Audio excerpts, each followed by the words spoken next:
Hello everybody. So, thermal expansions of మెటీరియల్లో second topic అయినటువంటి thermal expansions of సాలిడ్స్ని start చేసాం. ఆల్రెడీ ఈ అప్లికేషన్స్లో ఒక అప్లికేషన్ ఫినిష్ చేసాం. Density of the materials, how the density of the material will change with the temperature of the substance is changing. So substance యొక్క temperature change చేస్తే material యొక్క density ఎలా చేంజ్ అవుతుంది అన్నటువంటి కాన్సెప్ట్ని ఎక్స్ప్లెయిన్ చేయడం జరిగింది. ఓకేనా? ఈరోజు మనకు ఉన్నటువంటి 8 అప్లికేషన్స్లో ఇంకే అప్లికేషన్స్ నేర్చుకోవచ్చు. ఓకేనా? అదొక్కసారి చూద్దాం. లెసన్ జాగ్రత్తగా చూడండి.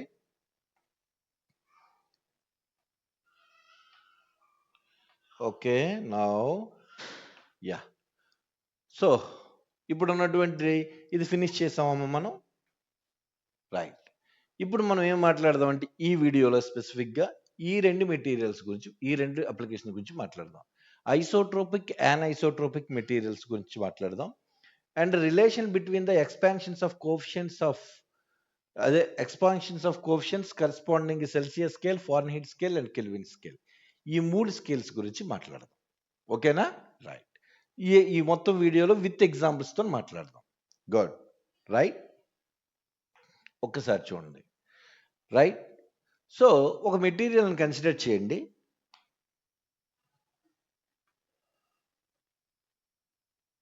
This is the material. Come on. Okay, good.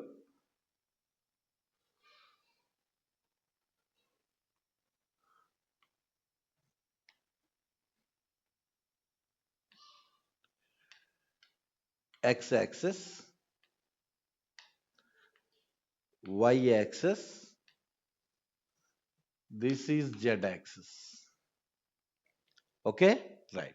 అమ్మా, ఈ మెటీరియల్ ఎక్స్ డైరెక్షన్లో దీని యొక్క లెంత్ ఎల్,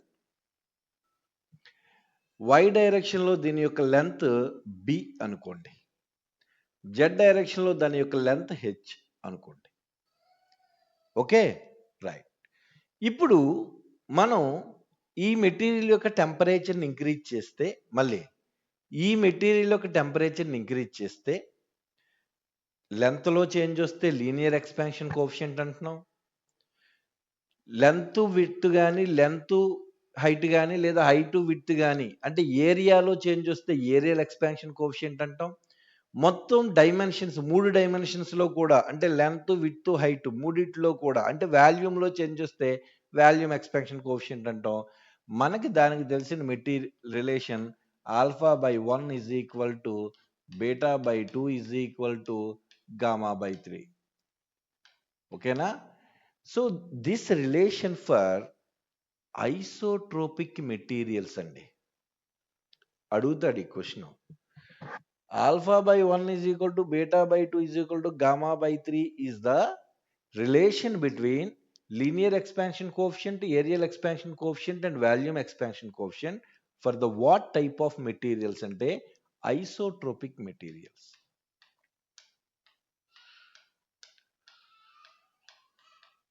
ఏ materials? Isotropic materials. Very very crucial point ఇది. ఆహా సార్, అంత స్పెసిఫిక్గా చెప్తున్నారు ఏంటి అంటే యాన్ఐసోట్రోపిక్ మెటీరియల్స్ కూడా ఉన్నాయి. ఏమున్నాయి? Anisotropic materials.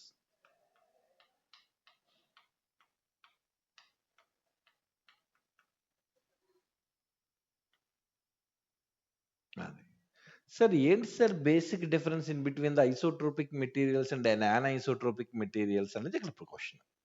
ఓకే, రైట్, మాట్లాడదాం.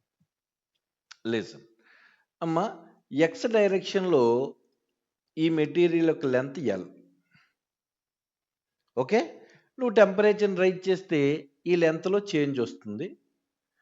ఆ చేంజ్ని మెజర్ చేయడానికి delta L is equal to L into alpha into delta T. మీ అందరికీ తెలుసు చేంజ్ ఇన్ లెంత్ అంటే delta L is equal to initial length into alpha into delta tea.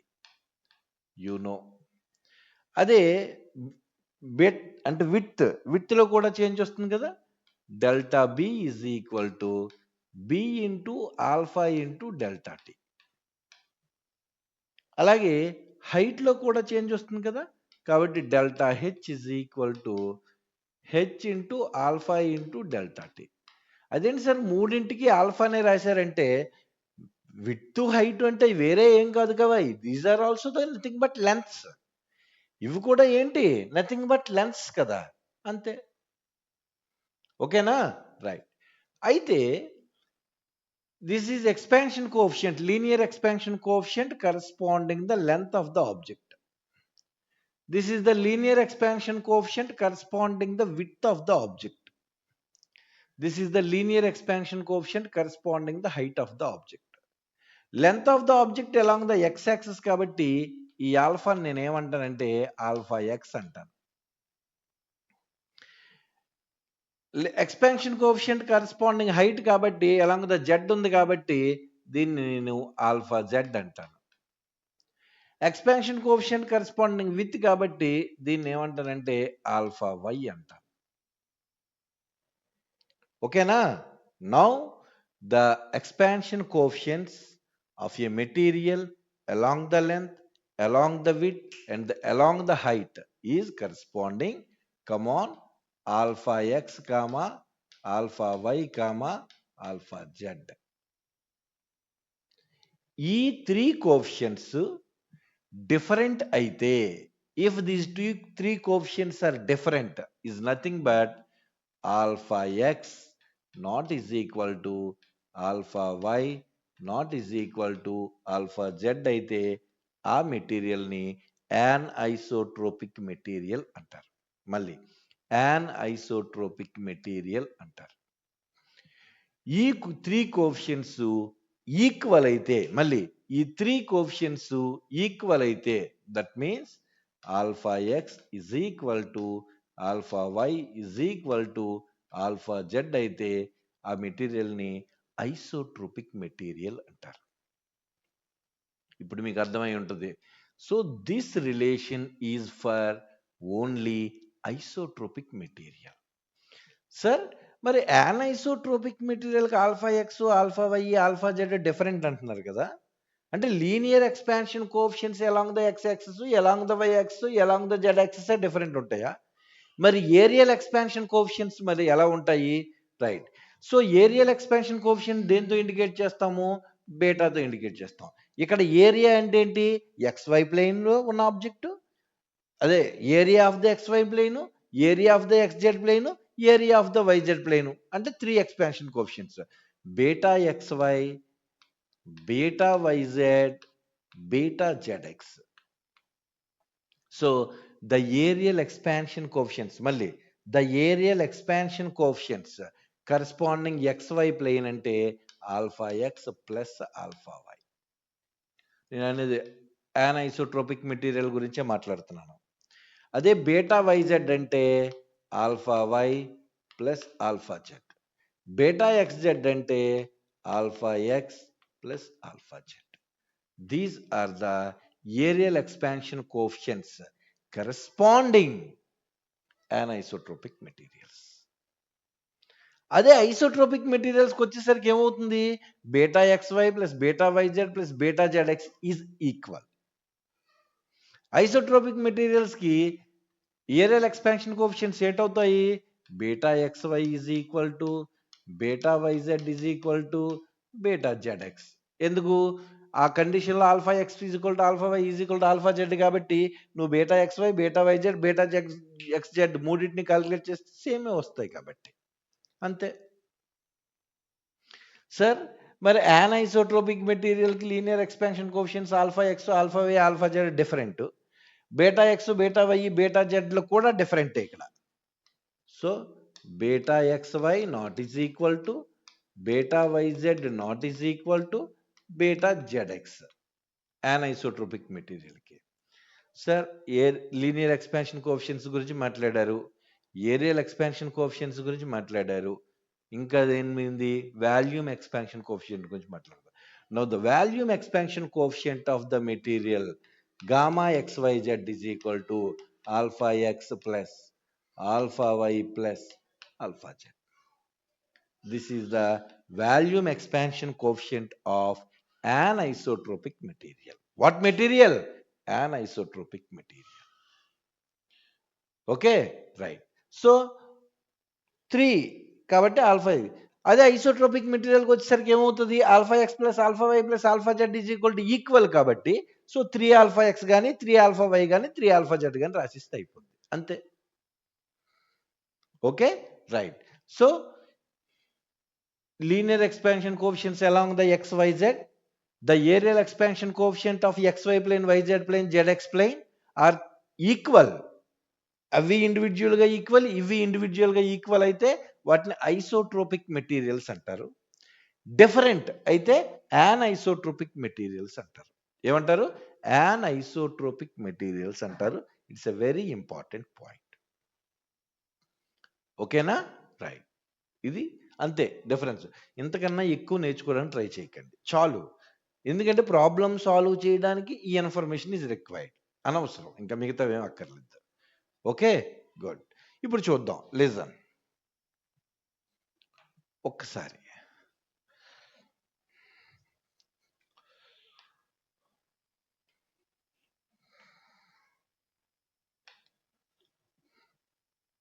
Yeah, so మనం దేని గురించి మాట్లాడుతున్నామమ్మా?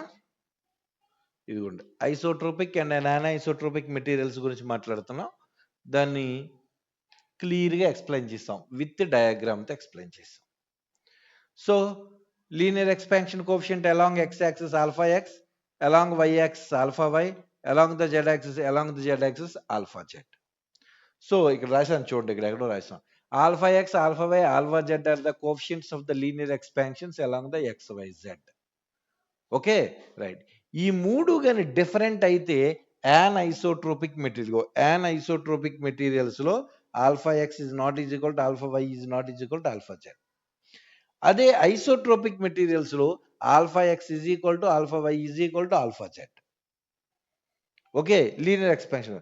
అదే ఏరియల్ ఎక్స్పాన్షన్ కోఎఫిషియంట్స్ ఏంటి మీరు ఇక్కడ రాసుకోవచ్చు. ఏరియల్ ఎక్స్పాన్షన్ కోఎఫిషియంట్ లో ఇక్కడ బీటా ఎక్స్ వై, ఇక్కడ ఎక్కడో రాస్తాను, ఇగో beta X why is equal to alpha X plus alpha why, beta X Z is equal to alpha X plus alpha Z, beta why Z is equal to alpha why plus alpha Z, gamma X gamma is equal to alpha X plus alpha why plus alpha Z. ఇవన్నీ ఈ మూడు different దేంట్లోని anisotropic మెటీరియల్లో. Isotropic మెటీరియల్లో beta X why, beta why Z, beta z X equal అంతే.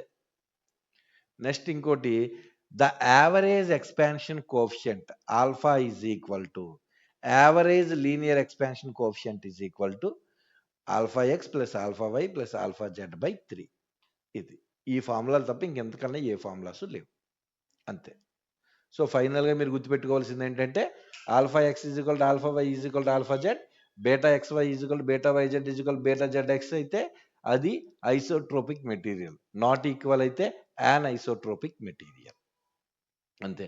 కాబట్టి మనకు ఉన్నటువంటి relation alpha by 1 is equal to beta by 2 is equal to gamma by 3 అయితే, alpha by 1 is equal to beta by 2 is equal to gamma by 3 అయితే ఆ material ఏంటిది, ఈ relation ఏ మెటీరియల్కి సంబంధించింది, ఐసోట్రోపిక్ మెటీరియల్కి సంబంధించినటువంటి ఇన్ఫర్మేషన్ అనమాట అది.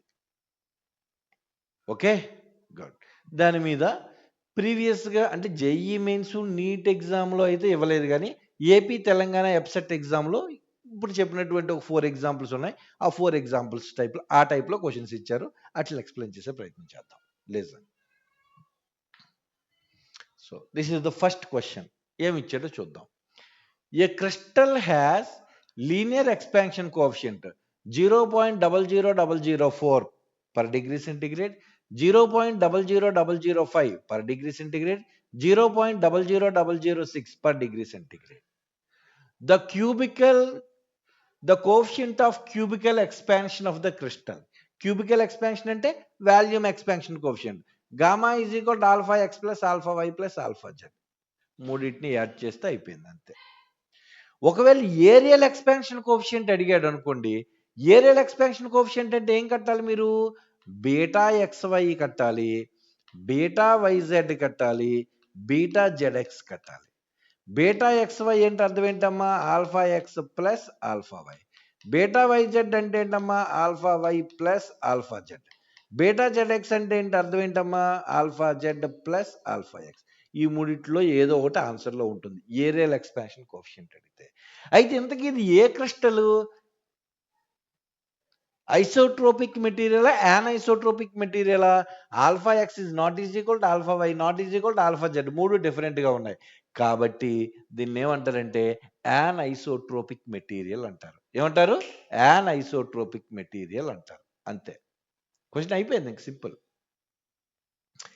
ఏపీ తెలంగాణ ఎప్సెట్ ఎగ్జామ్స్లో ఇలాంటి క్వశ్చన్స్ అడుగుతాడండి. ఇంతకన్నా కష్టమైన క్వశ్చన్స్ అడగడు. కాకపోతే మనకు తెలీదు ఈ అడిగాడని, అంతే. Okay, good. నెక్స్ట్ క్వశ్చన్ చూద్దాం. ఇదిగోండి, ఈ క్వశ్చన్ ఏంటో చూద్దాం ఒకసారి. An isotropic material has the coefficients of linear expansion alpha, 2 alpha, 3 alpha. Alpha x is equal to alpha, alpha y is equal to 2 alpha, alpha z is equal to 3 alpha. The three coordinate axes, మూడు coordinate axes corresponding. The coefficient of cubical expansion of the material. Cubical expansion of the material alpha x plus alpha y plus alpha z is equal to alpha plus 2 alpha plus 3 alpha. Answer 6 alpha. That is 6 alpha. అయిపోయింది question, అంతే. Sir areal expansion coefficients అడిగితే అవి మళ్ళీ మూడు ఉంటాయి. Beta X why, beta why Z, beta z x. Beta X y alpha X plus alpha why, beta why z alpha why plus alpha Z, beta z x alpha z plus alpha x. So ఒకటి 3 alpha, ఇంకోటి 4 alpha, ఇంకోటి 5 alpha, అంతే. Average expansion coefficient అడిగాడు. Average linear expansion coefficient అంటే alpha is equal to alpha X plus alpha why plus alpha z by 3. అప్పుడు ఏంటవుతుంది? 6 alpha by 3. Then answer is 2 alpha. Sir average areal expansion coefficient అడిగాడు అనుకోండి. ఏంటి? Average linear expansion coefficient అంటే మూడింటిని add చేసి by 3 చేసాం. యావరేజ్ ఏరియల్ ఎక్స్పాన్షన్ కోఎఫిషియంట్ అడిగితే beta is equal to beta X Y plus beta Y Z plus beta Z X by 3. Sir beta X Y అంటే alpha X plus alpha Y 3 alpha plus beta Y Z అంటే 2 alpha plus 3 alpha అంటే 5 alpha. Beta Z X అంటే alpha X plus 3 alpha 4 alpha by 3. This is the very important. Simplify చేస్తే 4 alpha plus 5 alpha 9 alpha, 9 alpha plus 3 alpha 12 alpha, 12 alpha by 3. కాబట్టి then answer is 4 alpha. Average areal expansion coefficient 4 alpha. Average linear expansion coefficient 2 alpha. Sir average volume expansion coefficient అంటే average volume expansion coefficient లేదు. Volume expansion coefficient అనేది ఒకటే. That one is alpha X plus alpha why plus alpha Z, అంతే. Got it? అది అంతే. So ఇలా రెండు questions, ఈ రెండు ఇలాంటి టైప్ ఆఫ్ క్వశ్చన్స్ అడిగాడు తెలంగాణ ఏపీ సెట్. 2 క్వశ్చన్సే రాశాను, ఇంకొక 4-5 ఉన్నాయి, కానీ అన్ని ఇలాంటి క్వశ్చన్స్ ఉన్నాయి. మనకు వీడియో లెంత్ పెరిగిపోతుందని నేను పెట్టలేదు. ఏవైతే కొంచెం టిపికల్గా అనిపించాయో ఆ క్వశ్చన్స్ పెట్టా. క్వశ్చన్స్ అన్ని ఇలాగే ఉన్నాయి. ఓకే, రైట్, అంతే. ఇది మెటల్ రింగ్కి సంబంధించినటువంటి application. Got it? So isotropic and isotropic materials యొక్క అప్లికేషన్ అంటే ఇదే అప్లికేషన్, ఇంతకన్నా అప్లికేషన్ ఎట్లేదు. సో దీన్ని ఇలా నేర్చుకొని ఈ క్వశ్చన్స్ కానీ ప్రాక్టీస్ చేసుకుంటే దాని మీద క్వశ్చన్ ఇస్తే ఈజీగా ఆన్సర్ చేసుకోవచ్చు అనమాట. Right, good. నెక్స్ట్ మనం మాట్లాడేటువంటి ఇంకో అప్లికేషన్ ఏంటంటే ఆల్రెడీ మాట్లాడేసినటువంటి అప్లికేషన్ ప్రీవియస్ వీడియోలో, ఇంకొకసారి మాట్లాడదాం. Relation between the expansion coefficients corresponding the Celsius scale, Fahrenheit scale and Kelvin scale. Celsius scale, Fahrenheit scale, Kelvin scale corresponding relations మాట్లాడదాం. ఆల్ఫా బీటా గామాల మధ్య ఉన్నటువంటి రిలేషన్స్ ఎక్స్పెషల్లీ. ఓకేనా? రైట్. అందుకే relation between the expansion coefficients corresponding Celsius scale, Fahrenheit scale and Kelvin scale. Right. దీని గురించి మాట్లాడడానికి మళ్ళీ ఒకసారి బ్యాక్ వెళ్దాం. Right. So Celsius scale C, Fahrenheit scale F, Kelvin scale K. So these three are the temperature scales, you know everybody. దీన్ని మనం simplify, అదే relation ఏంటంటే C/100 is equal to F minus 32/180 is equal to K minus 273/100. ఇది general formula, మనందరికి తెలుసు. దీన్నే simplify చేస్తే C/5 is equal to F minus 32/180 is equal to K minus 273 sorry, ఇది 180 కదమ్మా, 9. This is 9, K minus 273/5. Okay, right. ఇప్పుడు ఇందులో Celsius scale ఇస్తే ఫారెన్హీట్ స్కేల్ కట్టొచ్చు, ఫారెన్హీట్ స్కేల్ ఇస్తే కెల్విన్ స్కేల్ కట్టొచ్చు, మిగతా రెండు స్కేల్స్ని కట్టొచ్చు, ఏ స్కేల్ ఇచ్చినా తెలిసిపోయింది. Next change in the Celsius scale ఇస్తే change in the Kelvin scale find out చేయొచ్చు. Change in the Celsius scale ఇస్తే change in the Fahrenheit scale find out చేయొచ్చు. Change in the Fahrenheit scale ఇస్తే remaining స్కేల్స్లో changes కట్టొచ్చు. అయితే చేంజ్ని ఎలా represent చేస్తామని చెప్పాము, ఈ రిలేషన్ నుంచి. So delta C/5 is equal to delta F/9 is equal to delta K/5. This is the relation. Okay, right. అయితే వీటిని కోఎఫిషియెంట్స్లో చెప్పాలి, ఎక్స్పాన్షన్ కోఎఫిషియెంట్స్లో చెప్పాలి. ఏంటి expansion coefficient? Alpha. Alpha is the linear expansion coefficient. Linear expansion coefficients ఎందులో చెప్పడం ఏంటి అంటే, linear expansion coefficient యొక్క యూనిట్స్ ఆల్ఫా కానీ, బీటా కానీ, గామా కానీ ఎక్స్పాన్షన్ కోఎఫిషియెంట్స్. వీటి యొక్క ఈ మూడింటి యొక్క యూనిట్స్ అయితే 1//(/) లేదా 1/F లేదా 1/Kelvin. ఎలా సార్ 1/Kelvin? మీకు అందరికీ తెలుసు, delta L is equal to L into alpha into delta T. You know everybody. Now alpha is equal to delta L/L into delta T.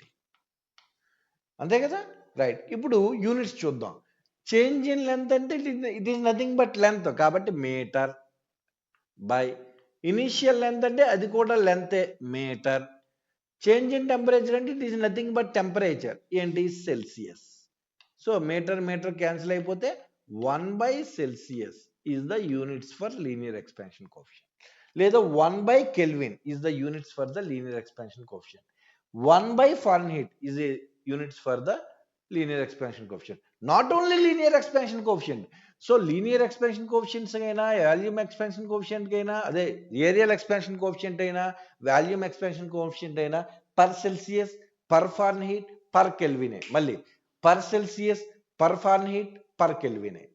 Very important, very very very very important. జాగ్రత్తగా identify చేయాలి. Okay, good, nice, very nice. జాగ్రత్తగా observe చేయండి నేనేం చెప్తున్నాను, right. So per Celsius లేదా per Kelvin లేదా per Fahrenheit. ఇప్పుడు ఈ రిలేషన్కి వస్తాను నేను. అమ్మ, change in the temperature is nothing but temperature. దాని యొక్క యూనిట్ని ఇప్పుడు ఏమని రాస్తాను, 1/5 ఇంటూ దీని ఏంటి, సెల్సియస్ కదా, దీన్ని ఏమని రాస్తాను, స్కేల్ ఏమని రాయొచ్చు, సెల్సియస్ అని రాయొచ్చు. సో యూనిట్స్ ఏమని రాస్తానంటే సెల్సియస్. అది Fahrenheit, change in temperature in Fahrenheit అంటే దాని యొక్క యూనిట్ ఏంటి, F0, అదే F/9.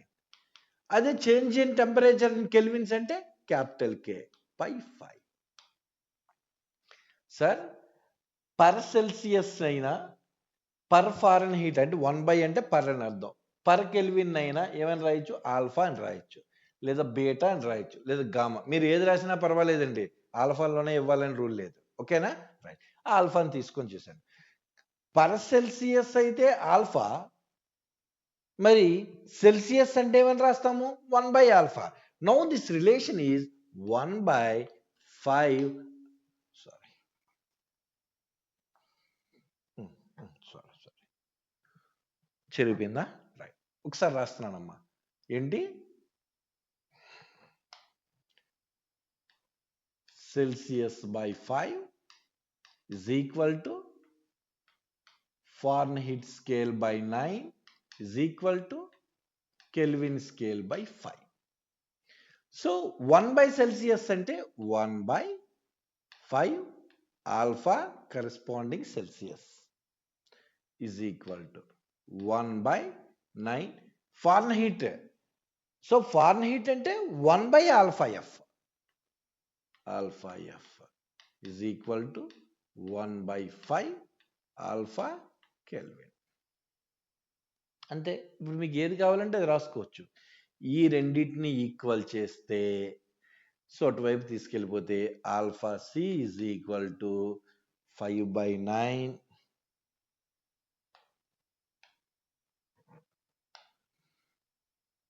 Alpha C is equal to cross multiply చేస్తే 9/5 ఆల్ఫా ఎఫ్. ఒక రిలేషన్ ఇది. ఈ రెండింటిని ఈక్వల్ చేస్తే alpha K also 9/5 alpha F. ఈ రెండింటిని ఈక్వల్ చేస్తే alpha C is equal to alpha F. అంతే, ఇంకా అంతకన్నా ఏముంది? సో దీని ప్రకారం ఏం చెప్పొచ్చమ్మా? జాగ్రత్తగా చూడండి, లిజన్ కేర్ఫుల్లీ. సో 9/5 ఈ రెండు క్రాస్ మల్టిప్లై చేశాను, 5 యూనిట్ తీసుకొస్తే 9/5 alpha. Now the alpha F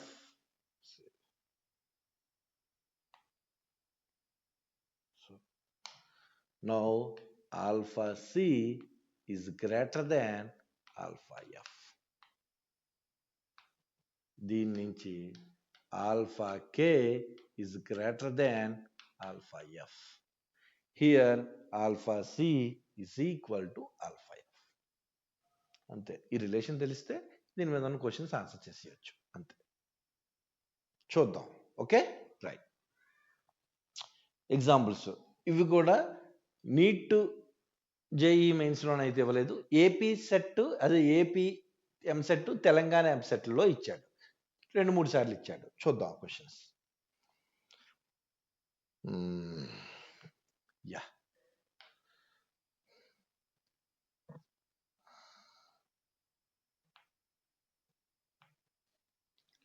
relation క్లియర్గా రాసాం. Relation C/5 is equal to F minus 32/9 is equal to K by 273. Change in the temperature రాసాం. సెల్సియస్ని 1 by alpha C, ఫారెన్హీట్ని 1 by alpha F, 1 by alpha C చేస్తే మూడింటికి relations రాసాం. అంతే. Now next ఇది ఒక question. ఏమి ఇచ్చాడు? Alpha C and alpha F denotes the numerical values of the coefficients of linear expansion of the solid. The expression per degree centigrade, per Fahrenheit is respectively. The expressed per Fahrenheit per Celsius ki మధ్య expression ఏంటి? Per Fahrenheit per Celsius అంటే alpha F కి alpha C కి relation. Alpha F is equal to 5/9 into alpha C, ఇదిగోండి. లేదా alpha C is equal to 9/5 into alpha. That alpha C is greater than alpha F. Alpha C is greater than alpha F అంటే ఇది answer. అయిపోయింది. Next question. Alpha C, alpha K denotes the numerical values of the quotients of the linear expansions of the solid. Express the Celsius scale, per Celsius scale, per Kelvin scale. Per Celsius scale ki per Kelvin scale ki is equal to relation. This is equal to. అయిపోయింది. Next, the coefficient of linear expansion of material of rod alpha ఇచ్చాడు. It's సెల్సియస్లో ఇచ్చాడమ్మా, చూడండి Celsius ఇచ్చాడు. The value per Fahrenheit అడిగాడు. ఫారెన్హీట్లో linear expansion coefficient ఎంత అడిగాడు? Alpha C ఇచ్చాడు, అయితే alpha F అడిగాడు. సో మీకు తెలిసిందే, alpha C is equal to 9/5 into alpha F. ఇంకా సింప్లిఫై చేస్తే alpha F is equal to 5/9 into alpha C. So 5/9 into alpha C simplify చేస్తే 20/3 ఆల్ఫా ఫార్ములా అయిపోయింది. అంతే. That's enough. Next question. So enough అంతే. Next అప్లికేషన్స్కి వెళ్ళిపోద్ది. Okay. Next వీడియోలో so ఇప్పుడు ప్రీవియస్ వీడియోలో ఈ అప్లికేషన్ కంప్లీట్ చేసాం, ఈ వీడియోలో ఈ 2 అప్లికేషన్స్ కంప్లీట్ చేసాం. నెక్స్ట్ వీడియోలో ఇంకో 2 అప్లికేషన్స్ 3 అప్లికేషన్స్ కంప్లీట్ చేద్దాం. ఓకే. Thank you.